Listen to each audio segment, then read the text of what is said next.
प्रेम वो है कि प्रेमास्पद का अकारण चिंतन हो। जैसे आप बाजार में जाते हो और अभी आम का सीजन चल रहा है, जब पके हुए आम देखो तो सबसे पहले किसकी याद आती है? ललित को आम रस बड़ा अच्छा लगता है, ललित के लिए चलें तो प्रसन्न हो जाएगा। अगर ये भाव आ रहा है तो प्रेम ललित से है, प्रेम बेटे से है। और यदि आम देखते ही सबसे पहले मन में ये आए कि आम ले जाकर के ठाकुर जी को भोग लगाएंगे तो ठाकुर जी को बड़ा सुख मिलेगा, तो प्रेम भगवान से है। कोई भी उत्तम वस्तु देखें और उसको देखते ही हमें अपने प्रेमास्पद की याद आए तो वही हमारा सच्चा प्रेमास्पद है। यदि भगवान की याद आ रही है तो भगवान से हमारा प्रेम है। वो बात अलग है, लाते हैं परिवार के लिए, भगवान के लिए लगा दिया भोग, ये अलग बात है। लेकिन देखते ही भगवान की याद आए, जैसे माँ का स्वाभाविक चिंतन पुत्र के प्रति होता है। कहीं भी चर्चा चलेगी तो उसको अपने पुत्र की याद आएगी। कोई कहे कि मेरा बेटा ऐसा करता है तो माँ तुरंत मेरा भी ऐसा ही करता है, मेरा भी ऐसे ही है। उसके लिए अलग से याद नहीं किया जाता, स्वतः चिंतन होता है, क्योंकि स्वाभाविक प्रेम है। और यही प्रेम यदि हमारा भगवान के प्रति हो जाए, यही चिंतन। कोई सुंदर वस्त्र देखा और ये सोच रहे हैं कि ये वाला कलर मेरे बेटे पर बड़ा जचेगा, तो फिर प्रेम भगवान से नहीं है, बेटे से ही है। और ये देख करके कि ये वस्त्र जो है इसकी पोशाक जब मैं बनाऊंगी तो ठाकुर जी को बड़ी सुंदर लगेगी, तो प्रेम भगवान से है। प्राथमिक चिंतन यदि भगवान का हो रहा है तो प्रेम भगवान से है, और प्राथमिक चिंतन यदि संसार का हो रहा है तो भगवान से प्रेम नहीं है। भगवान यदि सेकेंडरी बना रखे हैं तो फिर भगवान से प्रेम नहीं है। प्रिय वस्तु को देख करके यदि भगवान की याद आ रही है तो प्रेम भगवान से ही है, क्योंकि जिससे हम प्रेम करते हैं ना उसका स्वाभाविक चिंतन होता है। कोई भी प्रिय वस्तु देख करके उसका चिंतन होता है। यही मथुरा की एक घटना है। एक वैष्णव थे, बहुत पुरानी घटना है। ये जेठ का महीना चल रहा था, बाजार गए तो उन्होंने तरबूज देखे, और तरबूज देख करके याद आया कि ये तरबूज शाम को उत्थापन में ठाकुर जी को भोग लगाऊंगा। और पहले पहले जब तरबूज आते हैं तो बड़े अच्छे भी होते हैं, और ले आए। गोपाल जी थे घर में, और तरबूज ला करके शाम को उत्थापन करने से पहले जमुना नहाने चले गए। बोले जमुना नहा के आऊंगा तो ठाकुर जी का उत्थापन करूंगा। मंदिर के बाहर तरबूज रख दिया, लौट करके आए, तरबूज गायब। अब सोचने लगे मैं इतने मन से लेकर के आया था तरबूज और कोई ले गया। गोपाल जी को सीजन का पहला तरबूज भोग लगा था तो उनको सुख मिलता। कोई बात नहीं, अब किसी और दिन जाएंगे बाजार तो लेके आएंगे। और महाराज जैसे ही उन्होंने उत्थापन के लिए मंदिर खोला तो क्या देखा? गोपाल जी के संपूर्ण श्रीअंग पर तरबूज लगाए। अब वो कहते हैं कि ये बताओ, मैं आता अमनिया करता छोटा छोटा तब आपको पवाता, इतनी क्या जल्दी थी तरबूज खाने की? तब भगवान कहते हैं कि तुम इतने भाव से मेरे लिए तरबूज लेकर के आए कि फिर मैं अपने आप को रोक नहीं सका, क्योंकि भगवान का ये प्रण है कि कोई भक्त मुझे भाव पूर्वक कुछ भी देता है मैं उसे साकार होकर के ग्रहण करता हूं। पदार्थ के भूखे नहीं है भगवान, भगवान भाव के भूखे हैं। ऐसा नहीं है भगवान तरबूज के भूखे हैं, तरबूज तो पदार्थ है। तरबूज लाने के प्रति वैष्णव का भाव क्या रहा है, उस भाव के भूखे हैं। भगवान कहते हैं भाव का भूखा हूं मैं और भाव ही बस सार है, भाव से मुझको भजे तो भव से बेड़ा पार है। भाव बिन कुछ तू देवे मैं कभी लेता नहीं, भाव से एक फूल दे वो भी मुझे स्वीकार है।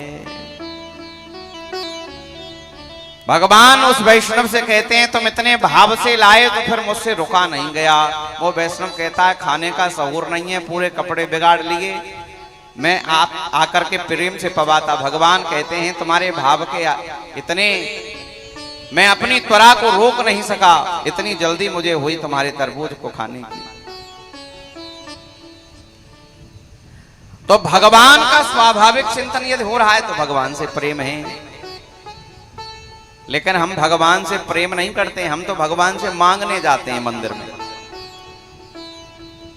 यहां सूत जी कह रहे हैं प्राणी मात्र का कल्याण है भगवान से प्रेम करने में, लेकिन वो प्रेम निष्काम होना चाहिए, अहेतुक होना, अहेतुक की भक्ति होनी चाहिए। लेकिन हम तो पूरी लिस्ट लेकर के जाते हैं ना, मंदिर जाते हैं, पहले लिस्ट सुनाते हैं, फिर एक लोटा जल चढ़ाते हैं, फिर कुछ कहते हैं कि ये काम कर दोगे तो तुम्हारा 56 भोग लगवा देंगे या काऊ दूध की धार लगवा देंगे। अच्छा, विश्वास नहीं है, वो कहते हैं पहले काम करो तब लगवाएंगे दूध की धार। ऐसा नहीं है दूध की धार लगवा देते हैं, काम करो या आपकी मर्जी है। भगवान भी सोचते हैं देखो इसको इतना विश्वास नहीं है, रिश्वत भी देगा तो काम होने के बाद। कह रहा है कि मानो 56 भोग के भगवान भूखे हों। अच्छा, एक और बात आप बताइए, यदि आप भगवान से कुछ मांग रहे हैं तो हमें तो लगता है कि आप भगवान को भगवान ही नहीं मान रहे। क्यों? यदि भगवान को भगवान मान रहे हैं तो भगवान तो सर्वंतर्यामी है, उनको पता है कि आपको क्या चाहिए, उनको पता नहीं है। अच्छा, ऐसी बात भी नहीं है कि जब आप मांगोगे तभी भगवान आपको देंगे, ऐसी बात नहीं है। अच्छा, एक बात और बताइए, किसी माँ के 3 पुत्र हैं, एक पुत्र का स्वभाव तो ऐसा है कि जब उसे भूख लगती है वो जाता है किचन में और अपने आप थाली परोसता है, उसका मन जो करता है खा पी करके अपना भूख शांत कर लेता है। अच्छा, दूसरे पुत्र का स्वभाव ऐसा है कि जब उसे भूख लगती है तो माँ से कह देता है कि मेरे लिए थाली लगा के लाओ, माँ थाली लगा के दे देती है। अच्छा, तीसरे पुत्र का स्वभाव ऐसा है कि जब उसे भूख लगती है तो न तो स्वयं रसोई में जाकर के थाली लगाता है और न संकोच से माँ से कहता है। तो फिर माँ उन तीनों में से सबसे ज्यादा ध्यान किस पुत्र का रखती है? पहले का, दूसरे का कि तीसरे का? जो नहीं मांगता है और न स्वयं लेता है उसी का रखती है ना। क्यों रखती है? माँ को हर समय उसकी चिंता रहती है कि इसका स्वभाव ऐसा है कि इसको भूख लगी होगी तो न स्वयं खाएगा न मुझसे कहेगा। तो जैसे ही तीनों पुत्र एक साथ घर में आए ना तो सबसे पहले माँ उसी के लिए थाली लगाती है जो मांगता नहीं है और अपने आगे उसको बैठ करके परोस करके खवाती है। भूख होगी उसको 2 रोटी की और माँ उसको 1 और देगी। क्यों? बोले अगर ये भूखा रह जाएगा तो मांगेगा नहीं। रखती है कि नहीं ख्याल?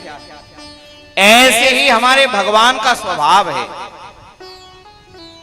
जो कभी उनसे कोई याचना नहीं करता है, कभी उनसे कुछ नहीं मांगता है, तो भगवान सदैव उसका चिंतन करते हैं कि ये कभी मांगता नहीं है, कहीं ये भूखा नहीं रह जाए, कहीं ये अतृप्त नहीं रह जाए, कहीं ये असंतुष्ट नहीं रह जाए, कहीं ये अभावग्रस्त नहीं रह जाए। इसलिए स्वाभाविक चिंतन भगवान, स्वाभाविक भरण पोषण उसका करते हैं।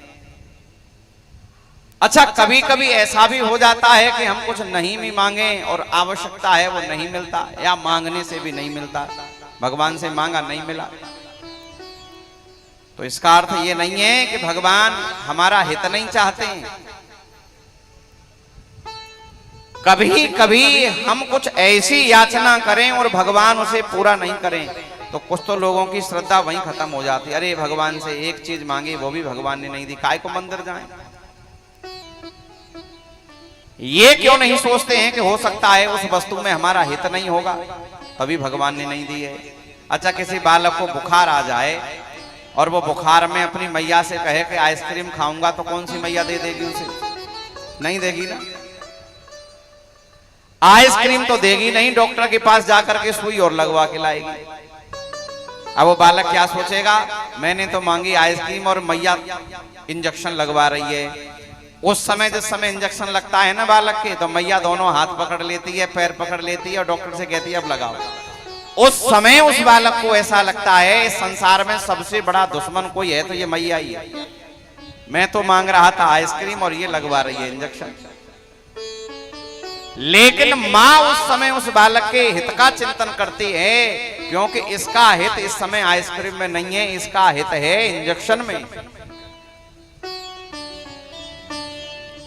हित किसमें है?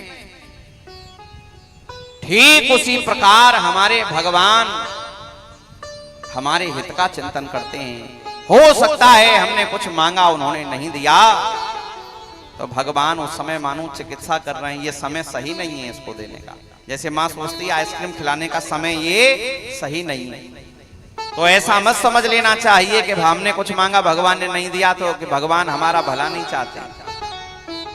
सदैव भगवान हमारा हित चाहते हैं। और तो और क्या कहें, यदि कोई हमारा सच्चा हित चाहता है तो वो भगवान ही है।